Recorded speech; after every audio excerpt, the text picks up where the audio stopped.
오늘은 성령의 9가지 열매 중에 5번째 자비에 대해서 함께 말씀을 나누고자 합니다.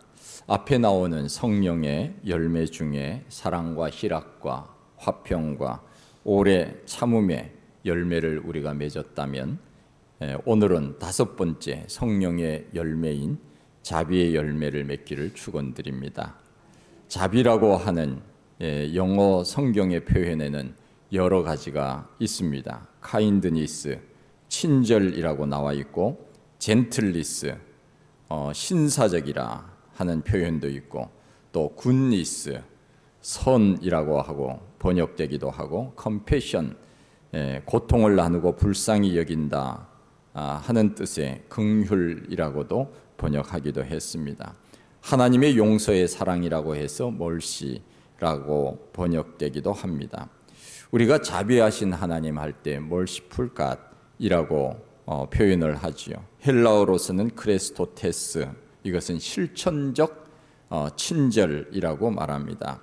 이 자비라고 하는 말 속에는 적극적 사랑의 실천이 포함되어 있습니다. 성경에 나오는 자비는 선을 베푼다는 단순한 윤리적 자비와는 다릅니다. 하나님의 성품이 자비입니다. 우리가 기도할 때 자비롭고 은혜로우신 하나님 아버지, 이렇게 기도하지요. 아담과 하와를 용서하신 하나님의 자비하심, 그것이 자비입니다.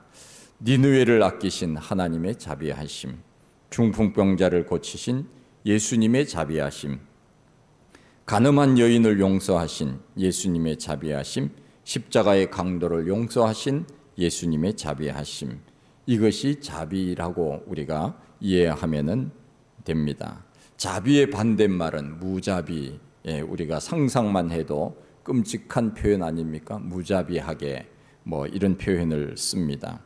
자비는 우리 개인의 성품이기도 하지만 궁극적으로는 하나님의 성품이 자비입니다. 상대방을 친절하게 대하는 것, 사랑으로 용서하는 마음, 같이 고통을 나누는 것, 여러 가지 의미가 포함되어 있습니다. 요즘은 우리가 물건을 사고 계산할 때 기계가 많이 합니다. 마트에도 가보면은 이제 셀프 계산대라 그래서 직접 이렇게 계산하지 않습니까? 음식을 주문할 때도 키오스크가 있어서 그것에다가 주문을 하면 됩니다. 나이 드신 분들은 익숙하지 않아서 어려움을 많이 겪는다고 합니다. 저도 마찬가지입니다.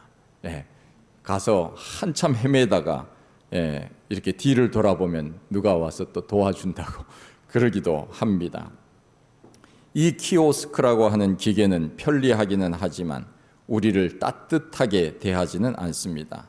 아무래도 정리통하고 사람 냄새가 나는 사람이 좋지 차가운 기계가 다 좋은 것은 아닙니다.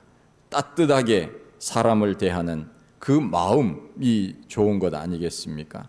앞으로 AI가 아무리 발전한다고 해도 목사라고 하는, 세상적으로 말하면 목사라고 하는 이 직업은 계속될 것이다 하는 예측이 있습니다.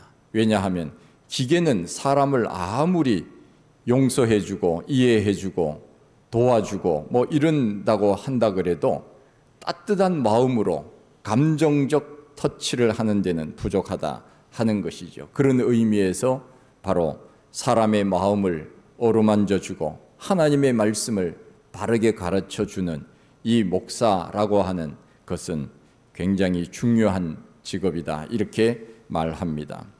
영국의 어느 도시에 나무를 심어 놓았습니다. 그런데 그 나무에 이름을 붙여 놓았는데 그 이름이 예수님의 12 제자 이름이었습니다.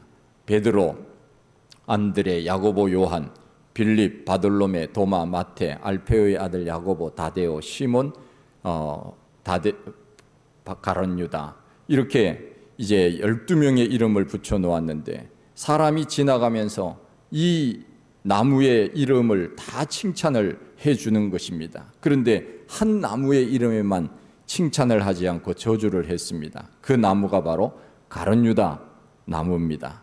아니나 다를까 그 저주받은 가룟 유다 나무는 똑같이 심어졌고 똑같이 이름을 붙여 주었는데 그 나무만 얼마 못 가서 말라 죽었다 하는 실제적인 이야기입니다.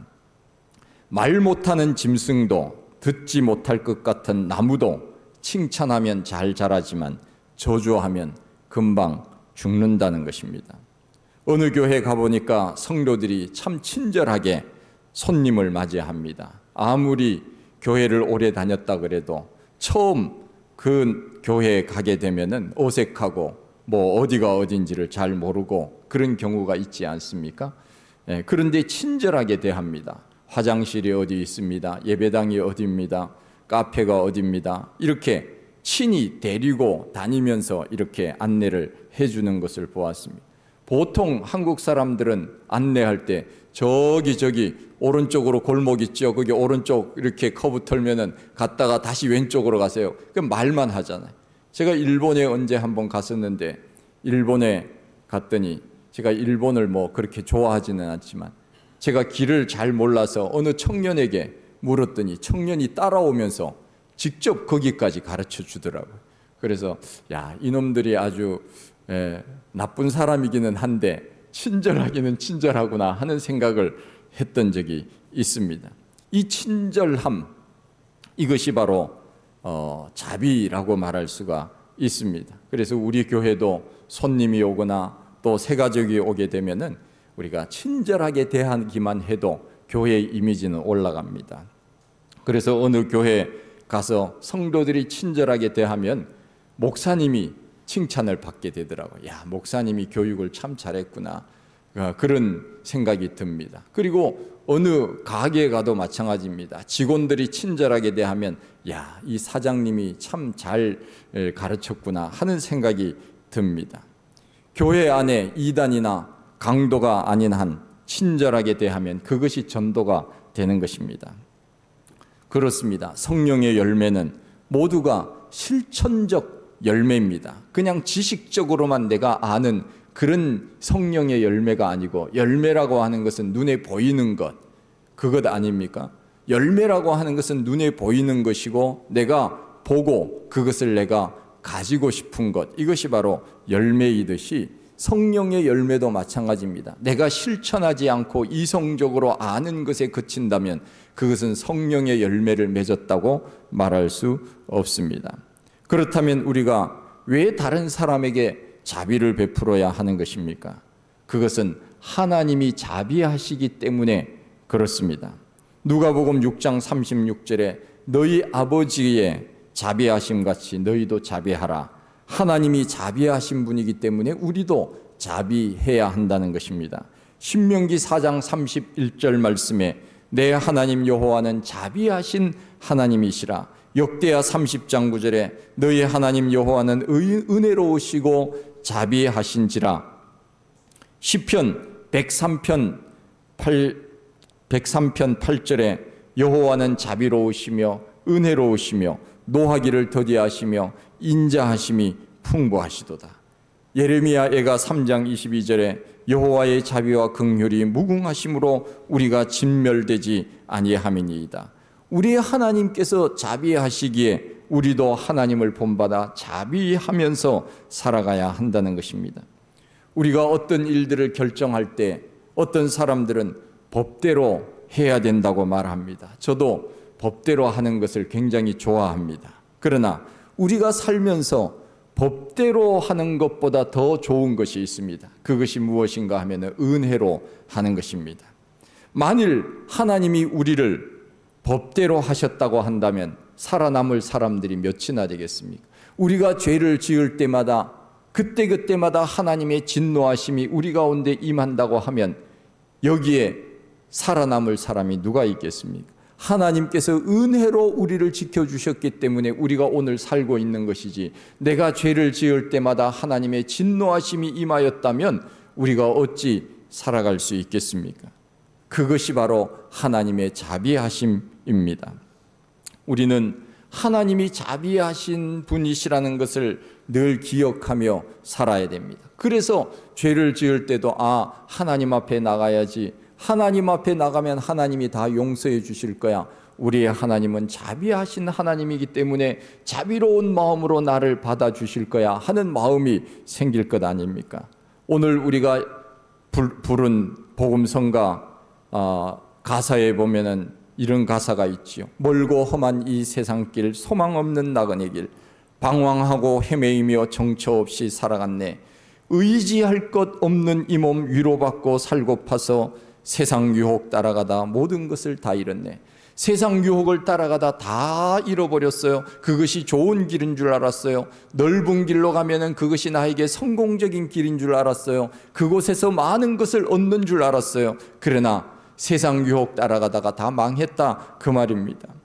무거운 짐 등에 지고 쉴 곳 없어 애처로운 몸 쓰러지고 넘어져도 위로할 자 내겐 없었네. 세상에서 버림받고 기한 세월 방황하다 아버지를 만났을 때 죄인임을 깨달았네. 하나님을 만난 그 순간에 내가 죄인이구나, 하나님이 죄인된 나를 받아주시는 분이시구나 하는 것을 깨달았다고 하는 찬송 가사입니다. 그렇습니다. 하나님의 자비하심으로 오늘 우리가 구원받은 백성이 되었고 은혜의 보좌 앞에 나와 예배하며 살아가는 것이 아니겠습니까? 그렇다면 우리가 하나님으로부터 이 자비를 받고 사는데 우리는 누구에게 자비를 베풀어야 하는 것입니까?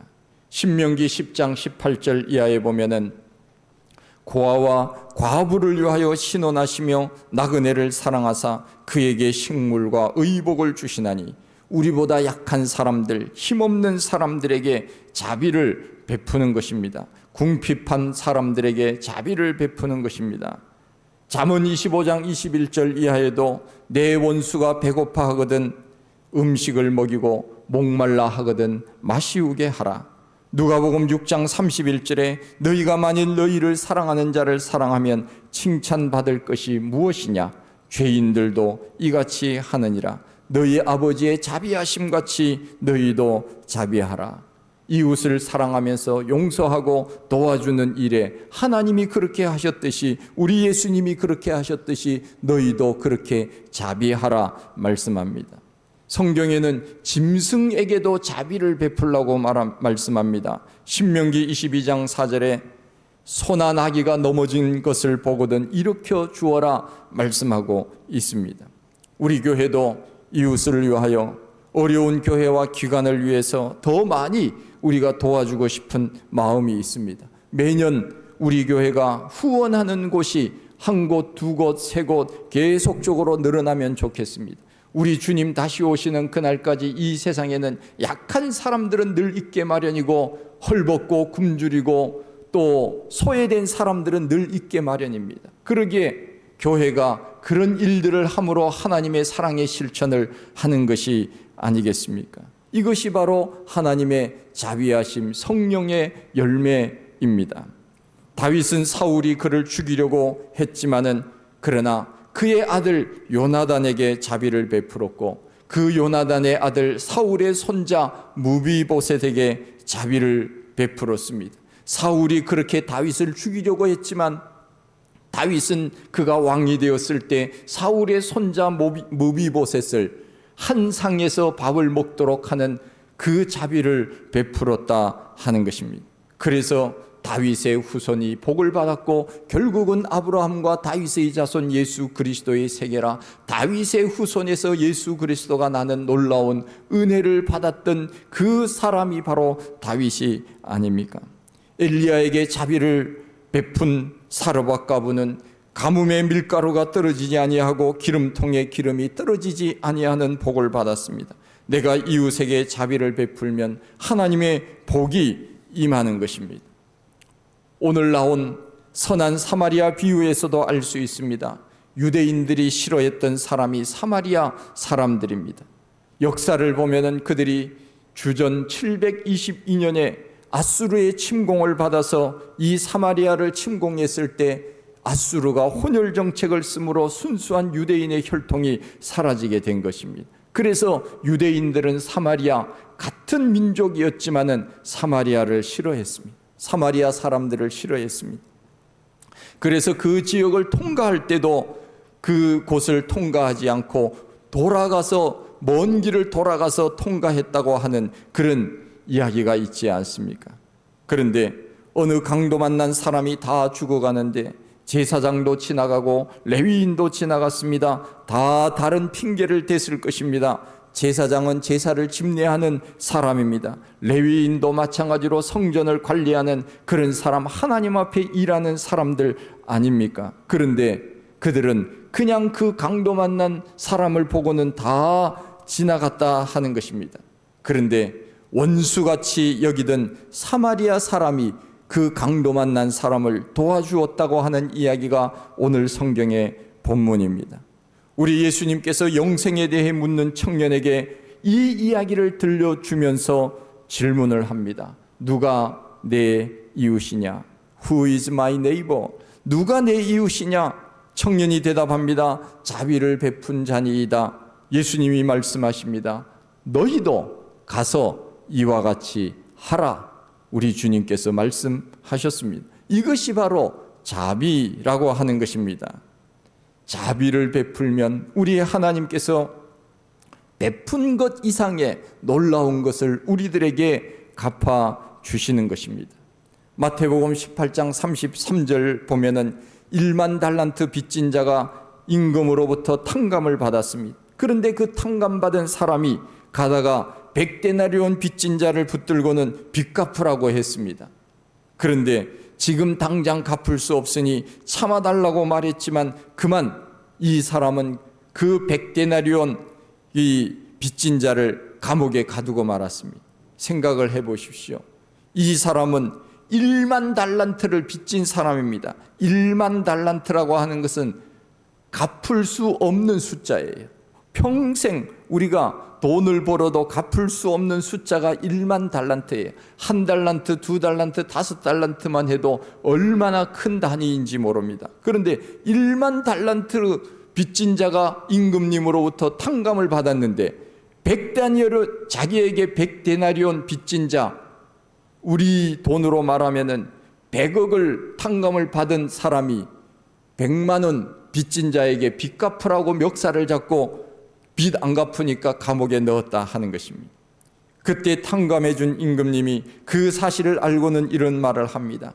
이 악한 종아, 내가 빌기에 내가 내 빚을 전부 탕감해 주었거늘 어찌 내 동료를 불쌍히 여기지 아니하냐. 그러면서 주인이 노하여 그 빚을 다 갚도록 하고 그를 다시 옥에 넣었다고 말씀합니다.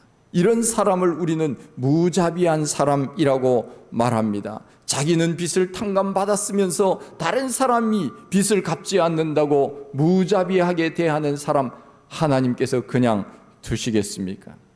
그러기에 우리는 어찌 보면 하나님으로부터 많은 사랑의 빚을 지고 사는 사람들 아닙니까? 그야말로 갚을 수 없는 빚, 예수 그리스도의 십자가의 구원의 빚을 지고 사는 사람들인데 우리가 작은 일로 인하여 다른 사람들에게 자비를 베풀지 않는다면 우리가 그 큰 것을 받았는데 하나님이 우리를 어떻게 보시겠느냐 하는 것입니다.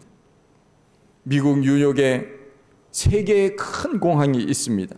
존 F 케네디 공항, 유악 리버티 공항, 그리고 라가디아 공항, 이 세 공항이 있습니다. 제가 라가디아 공항의 이름의 유래를 제가 읽어보니까 이런 유래가 있었습니다. 1930년 미국에서 일어난 일인데 어느 노인이 배가 고파서 빵을 훔쳐먹은 죄로 재판을 받게 되었습니다. 판사가 선고를 했습니다. 이 사람은 빵을 훔쳐먹었으므로 벌금 10달러에 처한다고 했습니다. 그리고 난 다음에 이어서 말합니다. 나에게도 벌금 10달러를 처하겠습니다. 그렇게 판사가 자기 스스로 자기에게도 벌금을 내겠다고 말합니다. 그러면서 또 하는 말이 마을 사람들에게는 50센트씩 벌금을 내도록 그렇게 했습니다. 그 이유가 무엇인가 하면은 이 가난한 노인이 배가 고파서 빵을 훔쳐 먹는데도 먹을 것을 주지 아니하는 마을 사람들에게도 책임이 있기 때문에 판사는 그렇게 판결을 했다 하는 그 이야기입니다. 그 판결을 했던 판사가 바로 피오렐로 라가디아 판사였습니다. 그는 나중에 1933년부터 45년까지 12년 동안 미국 뉴욕 시장을 3번이나 역임을 했습니다.